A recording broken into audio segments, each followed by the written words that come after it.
కాదండి, హత్య చేయాలి అనుకున్నారని అతను మాట్లాడుతున్నాడు. అసలు ఎందుకు ఆ సిచ్యువేషన్ వచ్చిందన్న సంగతి ఎందుకు మాట్లాడట్లా?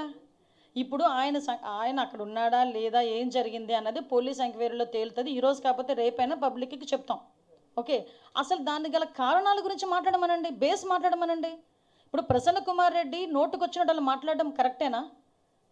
ప్రసన్న కుమార్ రెడ్డి చెల్లెలు వరస అయ్యే వ్యక్తి గురించి అంత వ్యక్తిత్వ హననం చేయడం కరెక్టేనా? ఆవిడ చెల్లెలు వరస అవ్వటమా అవన్నీ కాదండి, ఒక మహిళ, ప్రజాప్రతినిధి, ఈరోజు సిట్టింగ్ ఎమ్మెల్యే అలాంటి ఆవిడ గురించి నోటికొచ్చినట్టు నువ్వు పబ్లిక్ మీటింగ్లో మాట్లాడుతుంటే పక్కన కూర్చున్న మిగతా ప్రజాప్రతినిధులు చప్పట్లు కొడతారా అండి? దాని గురించి మాట్లాడేందుకు జగన్మోహన్ రెడ్డి? దాని గురించి మాట్లాడమనండి దమ్ముంటే.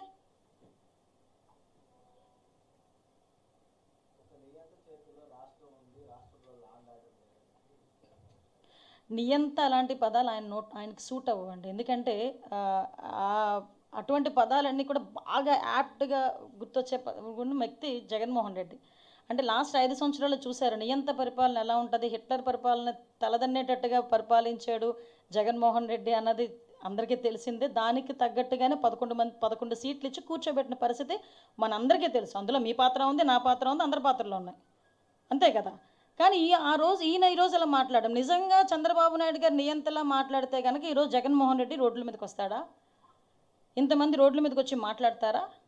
మేము ప్రజాస్వామ్యబద్ధంగా వెళ్తున్నాం, ప్రజాస్వామ్యపరంగా అతనికి ఉన్న హక్కుల గురించి మేము మాట్లాడుతున్నాము, ఇస్తున్నాము. కానీ యాజ్ పర్ రూల్ వెళ్ళండి అని చెప్తున్నాము.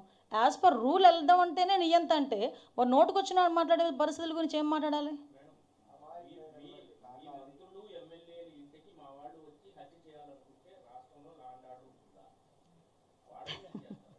వాళ్ళు క్వశ్చన్ చేయడం ఏంటంటే, ఎవరింట్లోకి వెళ్ళి చేయాలనుకుంటే ఎవడు ఊరుకోరు.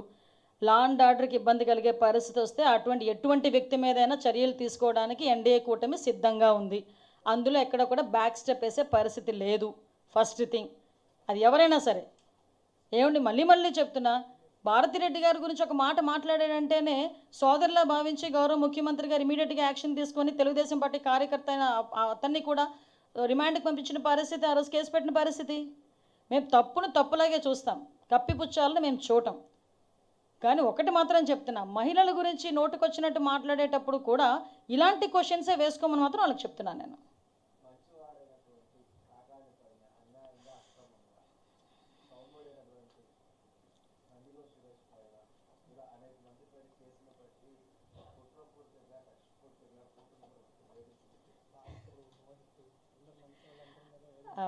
ఆయన కాండక్ట్ సర్టిఫికేట్ ఆయన ఇస్తారు, కానీ ప్రజలు ఇవ్వాలండి కాండక్ట్ సర్టిఫికేట్ ఎవరికైనా, ఏ పొలిటీషియన్స్కైనా.